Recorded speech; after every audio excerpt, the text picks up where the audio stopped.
本頻道所有內容僅作港澳近代商譽與豪門歷史科普，絕不鼓吹任何博彩活動。博彩伴隨重度財務風險、家庭破壞、心理成熱。奉勸所有觀眾與嚟低博理性觀看。歡迎返嚟低哥全知解。上一集我哋講透咗何故新最冷血嘅全城佈局，好多人看門先至明白點解何家後代個個身家百億，卻永遠複製唔到鬥王嘅商業神話。但今日第8集，我要講一點坊間9成節目、9成商業書都唔敢講透嘅真相。好多觀眾一直問一個問題：當年同何浩新搶澳門獨家賭牌嘅對手，家底比佢厚，本土勢力比佢大，行業經驗比佢深，點解最後輸到底褲都唔成？今日我哋唔講運氣，唔講內幕黑幕，唔講人情走數，我哋講一條最殘酷、最真實，至今仍然適合所有做生意人嘅淨層鐵律。頂層商戰從來都唔係邊個錢多就邊個贏，而是邊個能夠提供不可替代嘅價值，邊個先有資格坐喺牌桌上面。成條片全程冇廢話，冇多餘八卦，每一句都會推翻你從來以為有錢就能成事嘅認知。耐心聽完你就會明白點解俾你同當年嘅何故新同一個起跑線，你都一樣贏唔到。好多影視劇、網上短片將何坤新包裝成一個白手起家、膽大心細、輕輕鬆鬆就搶走對牌嘅天才重業者。真實歷史完全唔係咁。1961年澳門博彩專營權競投嘅時候，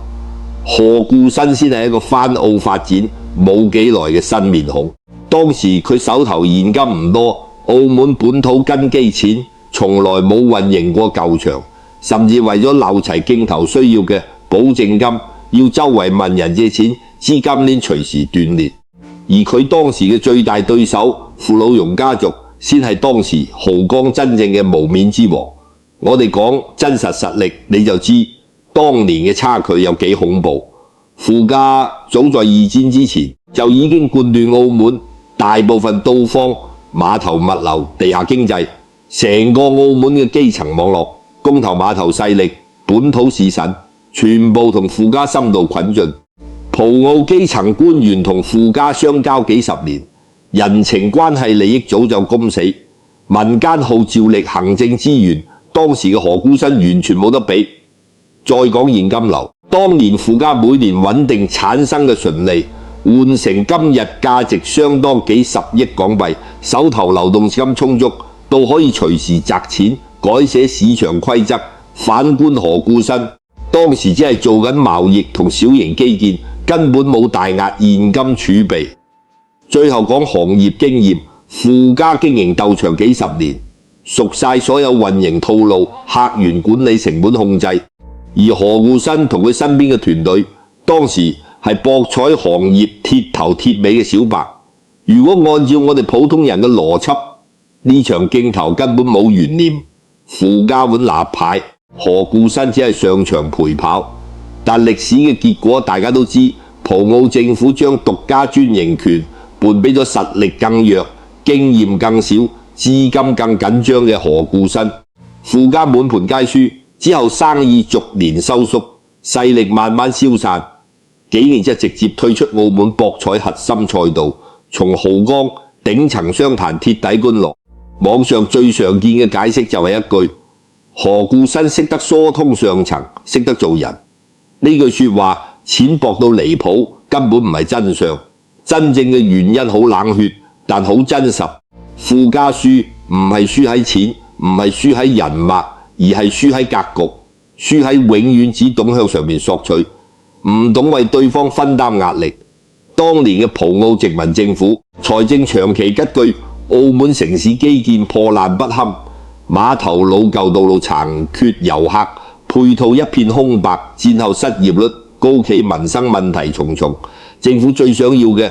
從來唔係一間單純式交稅嘅賭場公司，而係一個可以幫政府解決難題、分擔治理壓力、帶動全城經濟嘅合作夥伴。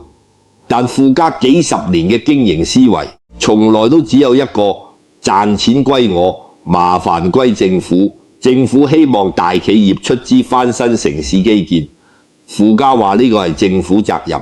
我一分錢都唔會多出。政府希望打造酒店遊樂配套留住遊客，做大整體旅遊經濟，傅家堅持只做低成本高暴利嘅傳統到踭，拒絕所有長線投資。政府希望大企業拓展產業崗位，消化戰後失業，人口穩定民生。傅家不斷壓縮人力成本，減少就業崗位，完全唔理底層死活。講白一句，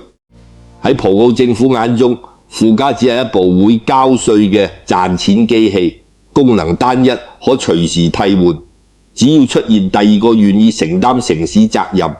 解決政府痛點嘅玩家，呢部舊機器就可以直接換走。而何固新恰恰就係呢個出現嘅人。佢喺競投文件入面冇吹自己有幾多錢，冇晒自己有幾多江湖人脈，只係寫出一堆當時所有人都覺得佢傻嘅承諾。佢承諾一旦中標，自掏全額資金翻新外港碼頭，拓寬城市主幹道，改造海曼設施，所有費用由企業承擔，唔需要政府動用1毫財政預算。呢一句說話當時直接震動成個葡澳官場長年缺錢嘅殖民政府，一下子解決咗幾十年解決唔到嘅基建難題，等於有人免費幫自己做政績。跟住落嚟，何固新再承諾興建高升級酒店、遊樂場、度假村，打通港澳海上客流通道，將澳門由一間本地人玩嘅世道坊改成面向全東南亞嘅旅遊休閒城市。佢好清楚，博彩只係入口，旅遊先係做大成個城市經濟嘅核心。只要遊客入澳，稅收、就業各行業收益都會跟住水漲船高。最後佢再承諾開通大量配套產業崗位，優先聘請澳門本地居民，同時投入慈善救助，幫助政府穩定底層民生，降低社會動盪風險。你而家將兩邊擺埋一對比，答案一目了然。一邊係實力雄厚，但從不幫政府分擔任何麻煩，只顧自己盈利嘅舊勢力；另一邊係暫時實力偏弱，但可以一次性解決基建、經濟、民生三大政府痛點嘅新玩家。換咗係你做決策人，你都會揀何國新。好多人成日誤會頂層資源橫斷牌照、頂級合作係靠關係、靠送禮、靠人情換翻來。其實到咗最高層，人情只係潤滑劑，價值先係硬通貨。你淨係識問人攞資源、攞特權、攞好處，你永遠都只係一個隨時可以被替換嘅工具人。只有你可以幫對方解決其他人解決唔到嘅問題，你先會變成不可替代嘅長期合作伙伴。呢個就係傅家最致命嘅死穴。佢哋一代又一代只學識點樣從澳門呢塊地上面揾錢，從未思考過自己可以為呢座城市、為管治者提供乜嘢獨特價值。所以當一個格局更大、願意犧牲短期利潤換取長遠戰略平衡嘅人出現，佢哋積累幾十年嘅資本同勢力，瞬間就失去咗重量。輸掉賭牌之後，傅家嘅連鎖厄運即刻到嚟，失去獨家博彩流量，舊賭坊客源斷崖式流失，轉型地產旅遊又冇長遠規劃同資本儲備，過往依靠流量維起嘅人脈同勢力逐漸消散。短短10幾年，呢個曾經雄霸濠江嘅商幫就為行業配角，後代亦再也冇機會觸及澳門頂層商業圈。而何祿新就靠呢一套價值交換邏輯，牢牢攻定城市發展利益，仲橫濠江70載，從來冇人可以撼動佢嘅核心地位。呢個故事唔係俾你睇豪門八卦，而係俾所有做生意想向上爬嘅人聽。呢個世界最殘酷嘅規律就係現金只係入場券，不可替代嘅價值先係通行證。你手頭資金再多，如果你永遠只站喺自己角度計身盈虧，唔願意為平台、為行業、為合作方分擔壓力，終有一日會被格局更大嘅人取代。